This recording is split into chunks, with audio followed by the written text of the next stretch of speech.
They say history is always written by the winners, but sometimes the names erased from history are the most dangerous of all.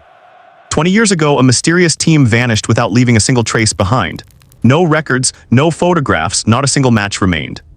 As if they had never existed, but during the final moments of the greatest tournament on Earth, the impossible happened. Every screen inside the stadium suddenly went black. A crimson message appeared in the darkness. Team 33 has returned. 80,000 spectators fell silent. Millions around the world had no idea what was happening. At the same moment, a young woman in the VIP section suddenly rose to her feet.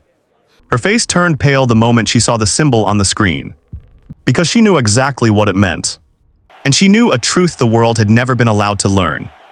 Down on the field, a young player named Noah was preparing for the most important shot of his life. But he had no idea that within seconds, every secret about his father, every secret about Team 33, and every secret about this tournament would begin to unravel. To understand how that moment became possible, we need to go back 20 years. 20 years ago, the name Adrian Park was synonymous with victory. Wherever he appeared, he became the center of attention. Analysts called him the perfect leader. Fans called him the hope of an entire generation. But what made Adrian special wasn't just his talent. It was his ability to make everyone around him better. He could see spaces others couldn't see. He could create opportunities from situations that seemed impossible. On the pitch, Adrian seemed to see the game on an entirely different level. That's why when the world's greatest tournament arrived, all eyes turned toward him. Adrian's team reached the final with a nearly flawless record. They had remained unbeaten throughout the tournament, the strongest attack, the most reliable defense, and a captain trusted by the entire world. But the final was completely different. Their opponent was equally formidable. Every play felt like a battle. 90 minutes passed, the score remained level, extra time came and went. Then came the moment that would define history. The referee pointed to the penalty spot. The entire stadium seemed to stop breathing. Adrian picked up the ball. No one questioned the decision. If there was one man capable of taking this shot, it was Adrian Park. He placed the ball carefully, then stepped back and looked toward the goal. Millions around the world were watching him, just one kick, one single moment. And history would change forever. But at that exact moment, something strange happened. Adrian briefly closed his eyes, not because he was nervous, not because he was afraid.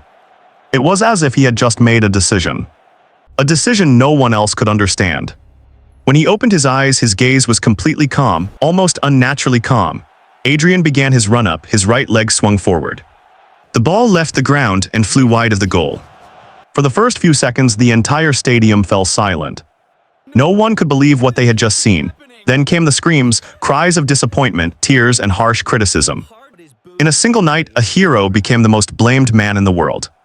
Sports channels replayed the moment endlessly. Analysts debated it for months, yet no one found an answer. Why did Adrian Park miss that penalty? No one knew.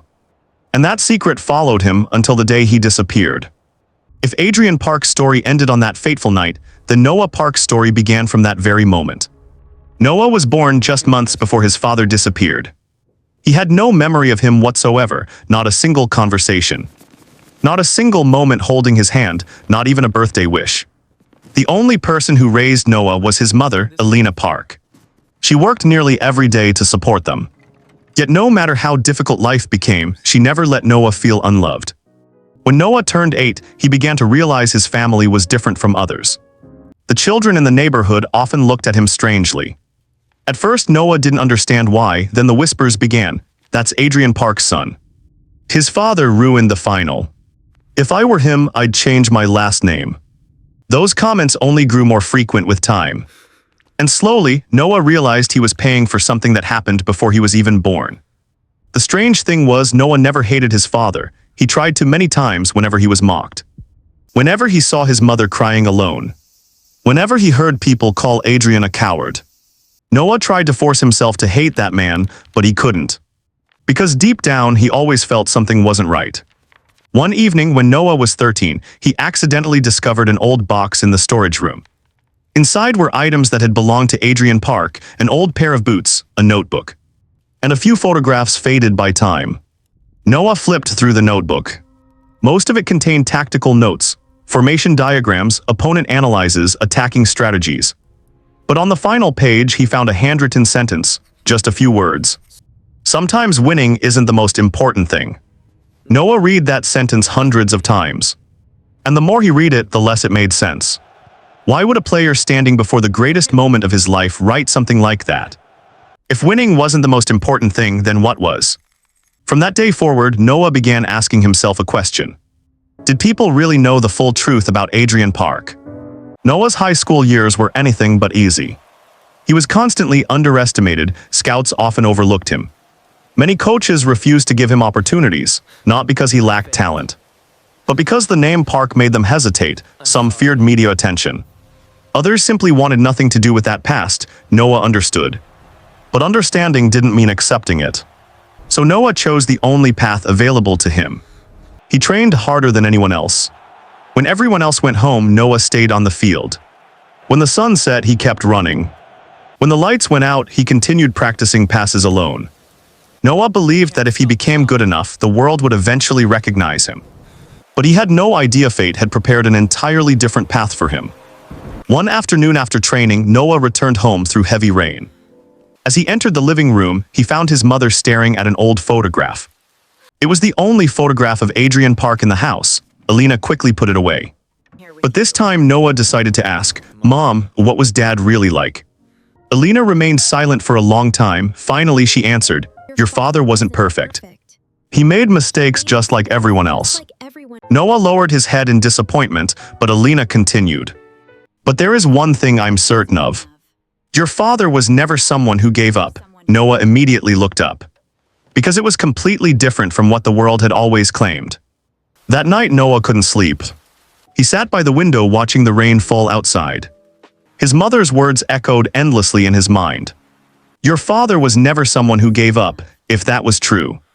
Then what really happened in that final all those years ago? And why did Adrian Park disappear shortly afterward? Noah had no idea that in just a few days, he would receive the first answer to those questions.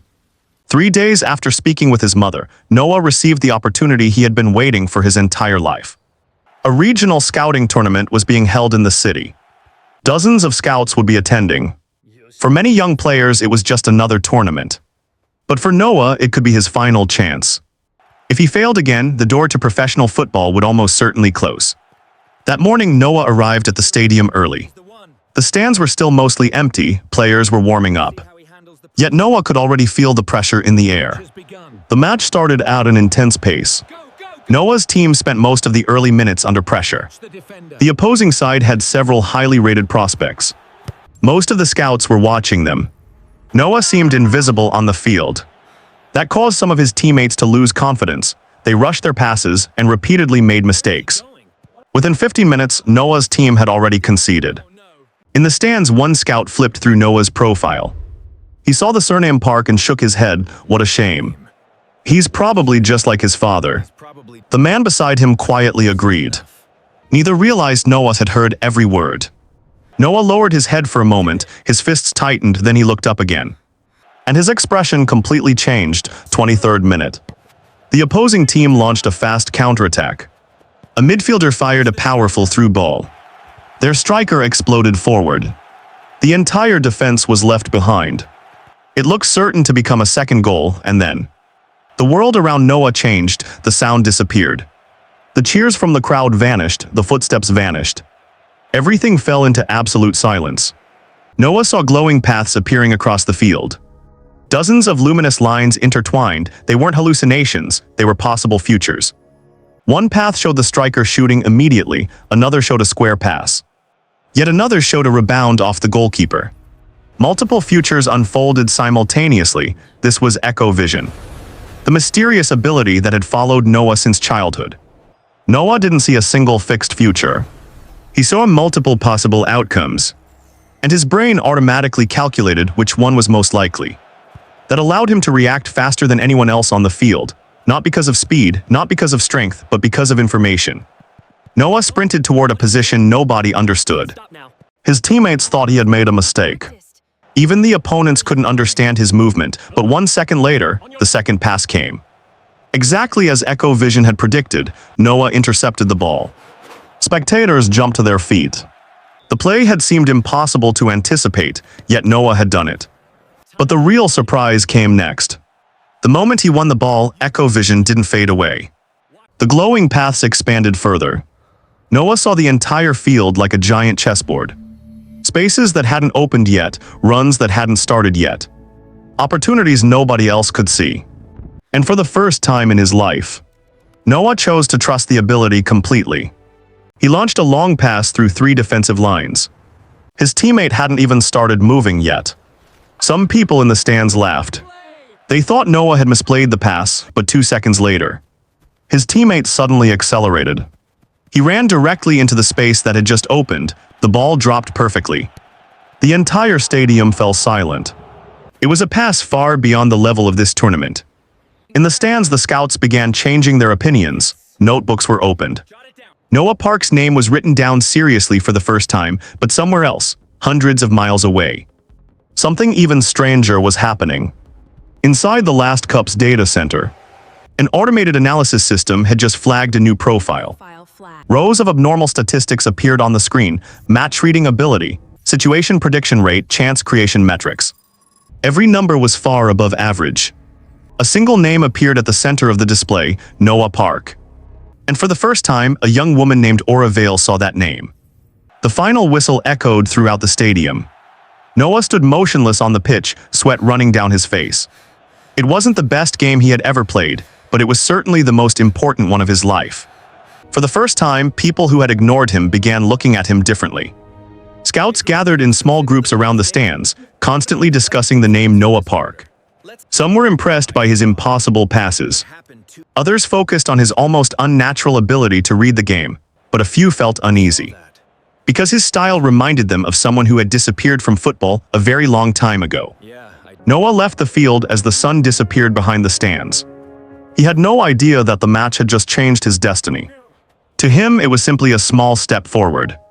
But behind the scenes, a chain of events had already begun. As Noah prepared to head home, his phone suddenly vibrated. A familiar name appeared on the screen: Coach Marcus Reed. The man who had trained Noah during his early years. Marcus rarely called anyone. Noah immediately sensed something was wrong. The coach's voice sounded unusually serious. He simply told Noah to come to the old training ground immediately, no explanation, no further details. An hour later, Noah arrived at the old training ground on the outskirts of the city. The facility had been abandoned for years. Dust covered the small stands, rust consumed the fences. Tall grass surrounded the field. Only a single flickering floodlight remained alive in the darkness. Marcus stood alone near the touchline. He didn't greet Noah, he didn't mention the match. Instead, he reached into his jacket and pulled out an old black envelope. Noah immediately realized it had been preserved for many years. The corners were worn with age, yet the symbol on its surface remained untouched. A circle divided into 3 sections by sharp lines. A symbol he had never seen before. Marcus looked directly into Noah's eyes. For the first time, hesitation appeared in his expression. Eventually, he sighed. He explained that he had protected the envelope for nearly 20 years. Someone had asked him to deliver it when the right time came. And according to him, that time had finally arrived. Noah felt his heart pounding. A strange feeling rose inside him. Because there was only one person who could have left something behind 20 years ago: Adrian Park, the father he had never met. His hands trembled slightly as he accepted the envelope. For a brief moment, it felt as if the 20-year gap between them was beginning to disappear. Noah opened the envelope slowly.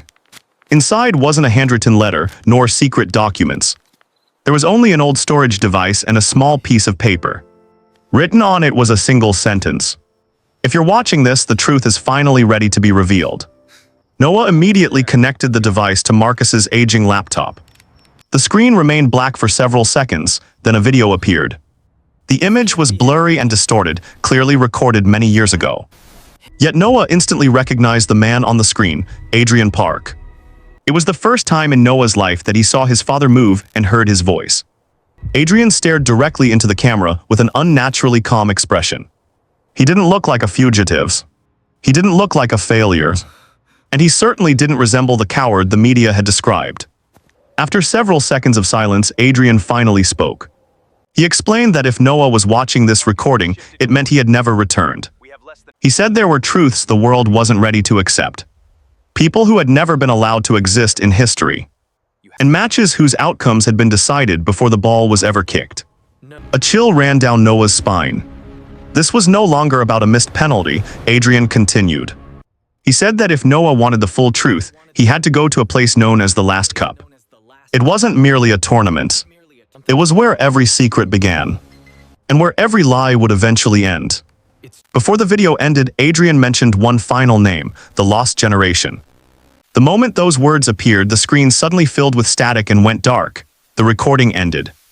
Noah and Marcus sat motionless in silence, neither spoke. Because both understood that from this moment onward, Noah's life would never be the same again. At the same time, Noah was trying to understand what he had just heard from Adrian Park's recording. Another chain of events was unfolding hundreds of miles away. Inside the Last Cup's data center, thousands of screens processed information from around the world. Every day the system monitored tens of thousands of young players. Speed, strength, technique, finishing ability. Every statistic was analyzed and ranked. But tonight an anomaly had appeared. A profile the system could not classify using conventional standards. On the central display, the name Noah Park was repeatedly highlighted in red. The evaluation algorithms returned conflicting results. Some systems ranked him as average. Others placed him among elite prospects. The strangest part was his game-reading ability. Noah consistently appeared in the correct position before events unfolded, as if he somehow knew what was about to happen. It contradicted everything conventional football logic suggested. A young woman sat quietly before the wall of screens, observing the anomaly. Her name was Aura Vale. Only 19 years old, she was already the youngest analyst ever recruited by the Last Cup. Within the tactical analysis community, she was known by a special title, the Oracle. Not because she possessed magic, but because she could detect hidden patterns in data that others failed to see. Aura opened Noah's profile. At first, she intended only to glance through it. But within minutes, her expression began to change. Inconsistent statistics appeared everywhere. Important periods of data were missing. Then she saw the detail that truly caught her attention, Noah's surname, Park. Aura immediately entered another name into the system, Adrian Park. Seconds later, an access denial appeared, file locked, insufficient clearance. Aura frowned, it made no sense.